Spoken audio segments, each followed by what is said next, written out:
राम मंदिर बनकर तैयार हो रहा है। 22 जनवरी को रामलला विधिवत अपने भवन में विराजमान हो जाएंगे।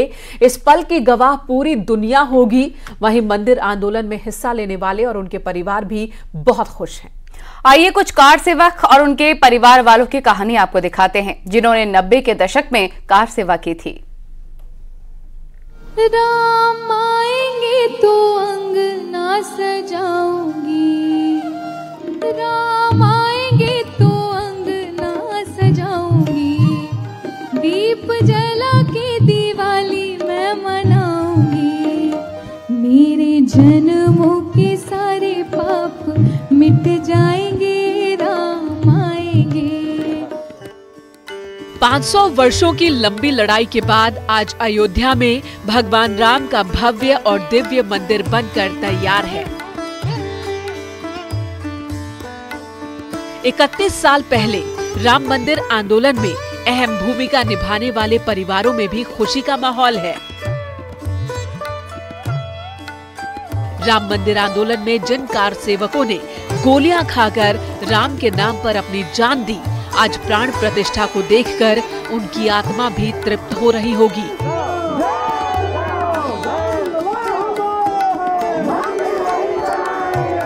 ऐसे ही कुछ परिवार और कार सेवकों की कहानी आपको दिखाने जा रहे हैं, जिन्होंने राम मंदिर आंदोलन में बड़ी भूमिका निभाई। ये है कार सेवक नीरज का परिवार। 29 नवंबर 1990 को मथुरा के नीरज मंदिर आंदोलन में भाग लेने अयोध्या गए थे, जहां वो पुलिस की गोलियों के शिकार हो गए। उन दिनों को सोचकर नीरज के परिवार की आंखें नम हो जाती हैं, लेकिन प्राण प्रतिष्ठा की खुशी उनके जख्मों पर मरहम लगाने का काम कर रही है। छत पे चढ़ गया था मेरा भाई, उसके बाद पुलिस ने वहाँ पे हवा फायरिंग की या डायरेक्ट गोली मारी। सीधी गोली उसके दिमाग में लगी और दिमाग में लगने के बाद वो तुरंत ही छत पर गिर गया। राम मंदिर बनना है, ये बहुत खुशी की बात है। अच्छी बात है कि हमारे भाई का बलिदान हुआ, तो उसमें मेरा भाई क्या नाम है बलि चढ़ाए। हिंदुस्तान का पहला बलिदान हमारा था। 29 अक्टूबर 1990 को उसको गोली लगी थी। राम मंदिर आंदोलन के दौरान 27 दिनों तक जेल में रहने वाले बाराबंकी के रामशरण दास 22 जनवरी की तारीख निश्चित होने के बाद से काफी खुश हैं। प्रभु राम के प्रति इनकी भक्ति ऐसी चढ़ी कि आंदोलन में लाठियां खाने और जेल काटने के बाद राम में रम गए और संत हो गए। रामशरण ने उन दिनों को याद करते हुए कहा कि मुलायम सिंह यादव ने कहा था कि परिंदा भी अयोध्या में पर नहीं मार सकता। उस समय हम लोग अयोध्या में जय श्री राम का उद्घोष करते थे। हमने जो कार सेवा का दृश्य देखा, शायद किसी ने देखा हो।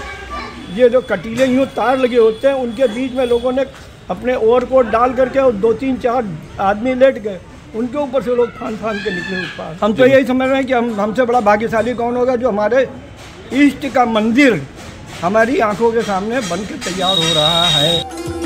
देवरिया के महेशमणि के जहन में आज भी 2 नवंबर 1990 की तारीख कैद है, जब शांति पूर्वक रामधुन गा रहे निहत्थे कार सेवकों पर तत्कालीन सीएम मुलायम सिंह यादव की सरकार में अंधाधुन गोलियां चली थी। पुलिस की गोली से सैकड़ों कार सेवकों की मौत हो गई थी। राम भक्तों के खून से अयोध्या की सड़कें लाल हो गई थी। महेश को भी गोली लगी थी, जो गाल पर लगी, मुंह को चीरते हुए बाहर निकल गई और आज भी गोली के निशान हैं। तो सरजू नदी को पार किए, उसके बाद हम लोग पहुंच गए मणिराम छावनी, जो 9:45 के आसपास हम लोग जो है वहाँ पहुँचे थे अयोध्या में। और कार सेवा शुरू हो गई थी। लोग सिंघल जी के नेतृत्व में आगे बढ़े, फिर रास्ते में जो है सिंघल जी को मार दिए, सब सर फट गया, वो चले गए। फिर हम लोग आगे बढ़े। आगे बढ़ने के बाद एक बस के पीछे पीछे हम लोग दौड़ते हुए चले गए राम जन्मभूमि के पास। और वहाँ जो है हमारे कार सेवक आगे चढ़ करके और उस पर गुंबद पर पताका फहरा दिए।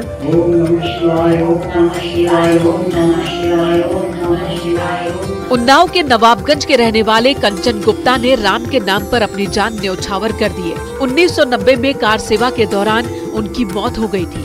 आज भी उनके परिवार में भैया और भाभी रो रो कर मंदिर आंदोलन की कहानी बताते हैं। वहीं प्राण प्रतिष्ठा की खुशी उनके जीवन में एक नया सवेरा लेकर आई है। हमारे ससुर जी भैया मेरा पूरा परिवार बेहाल था उस टाइम में।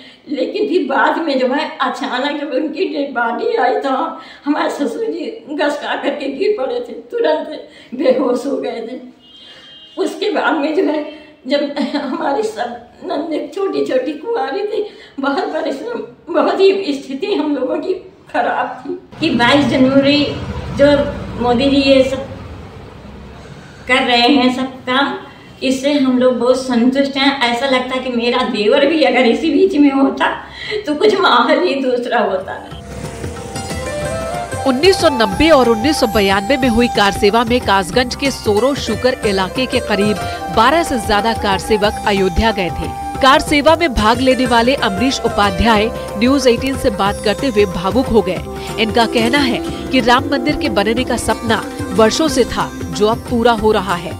उस दिन संघर्ष था, आज संघर्ष नहीं है। आज मंजिल पर पहुंचने की उम्मीद है और दुनिया देखने के लिए। उस दिन तो लाशें भी थी, गोली भी चली थी और जंगल में रहे भी थे। तो आज उनको देख के अच्छा लगता है कि अब जाने की तैयारी है।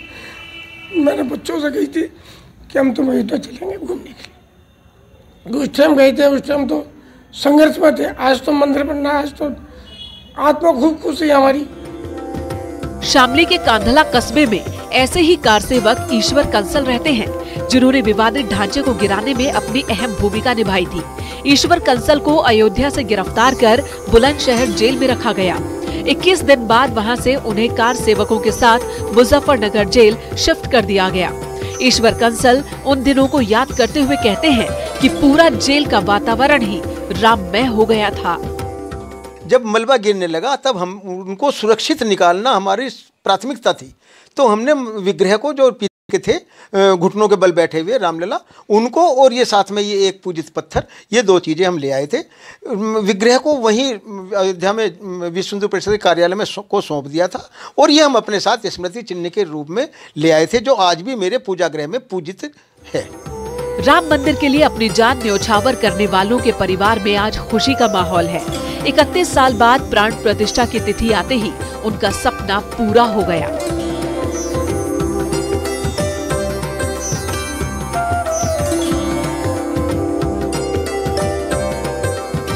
Bureau report, news 18।